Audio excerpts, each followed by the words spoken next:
bojiš vuka ili duha? Duha sređe uha. Ja se bojim vuka.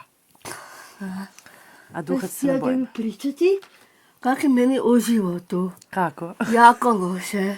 Zašto? Nikad mi ne daju da vidim Tomicu. Mama, tebe pitati kako misliš o tome?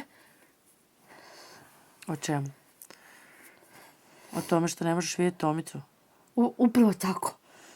Jer su 3 babe mi ne daju. Ona nema pojma kaj ja hoću. Ja hoću ljubav, da me ljubi. Mi kupi parvjeru i prsten. To je lijepo. Kad nekome daješ ljubav i snagu pažnje, on kupi čokoladu i parvjeru. Pa da. Pa je. Ti daješ nekome ljubav. Nekome. Ko te voli.